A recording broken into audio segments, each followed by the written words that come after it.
This was an exciting one for me.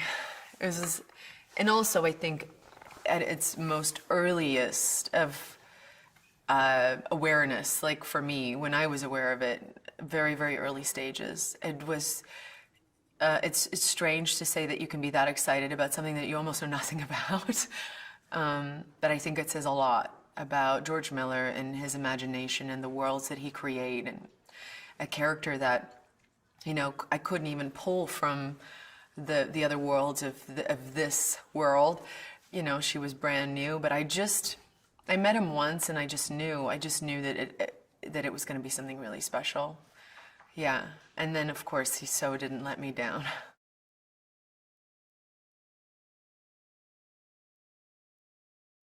I think there's a great challenge in setting something just logistically, you know, trying to dramatize a story that's in constant movement is very, very tricky.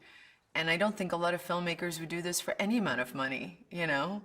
You're limited to space, and you're limited to, you know, not just space for actors, but space for cameras. And it's very, I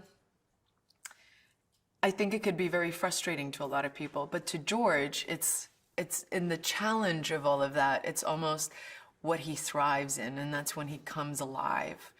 And there were moments where I realized that that was all I was doing pretty much every day showing up in this movie, was getting in this war rig and dramatizing from this space that was this big. And there was a great challenge in that. And also, you know, most of the time, you know, really only having this part of your body that you could really explore storytelling with.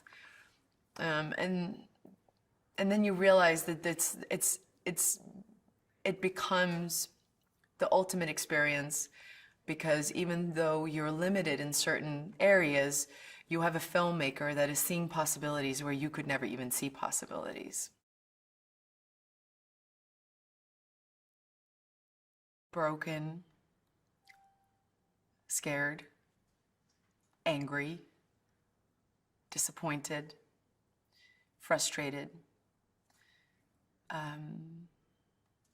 Yeah, those were the elements of conversations that I had with George that really, really, really just got the creative part for me going, because he was so excited about creating an anti-heroic woman, a woman that didn't set out to be a hero, who was really driven by these very, very pure human flaws, things that we're told not to have or not to feel, that finally just overcome her and sets her into this motion that changes her life forever.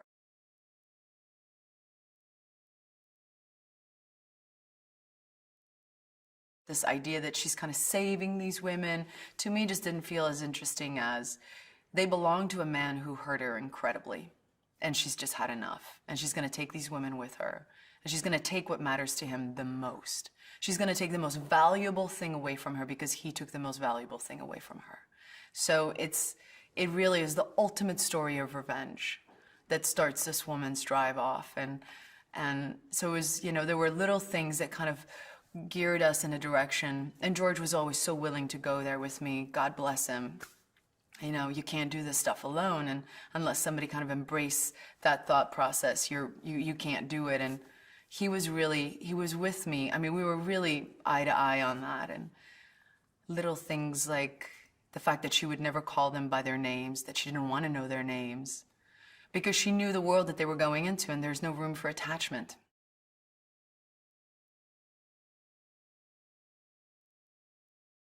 I had just done a press tour, you know, and I was just so done with hair and makeup, and I just literally just had this moment where I was like, I need to shave my head. We need to shave my head. Like, I can't think about what I'm gonna do with my hair in this movie anymore. I'm gonna be in a desert, I'm a new mother, let's just shave it and stop talking about it.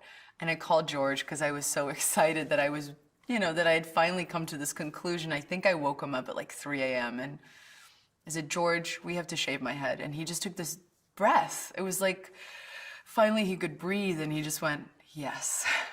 And so the next day we did it. And I think it was the right decision for the movie. I look at the movie now and I can't even imagine doing it any other way.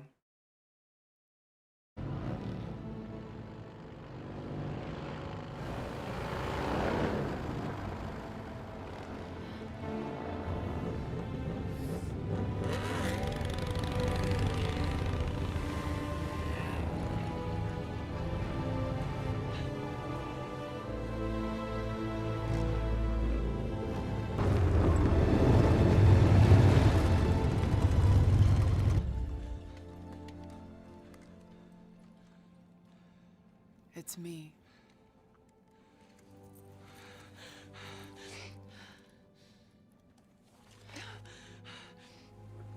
There's something in the eyes. Perhaps it is Jabassa's child.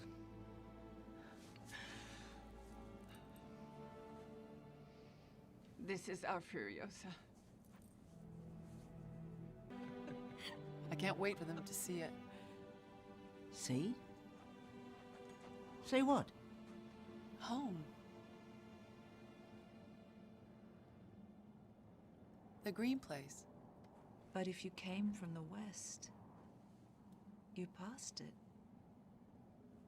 The crows. That creepy place with all the crows. The soil. We had to get out. We had no water, and The water was filth. it was poisoned. It was sour. And then the crows came. We couldn't grow anything. Where are the others? What others? The many mothers. We're the only ones left.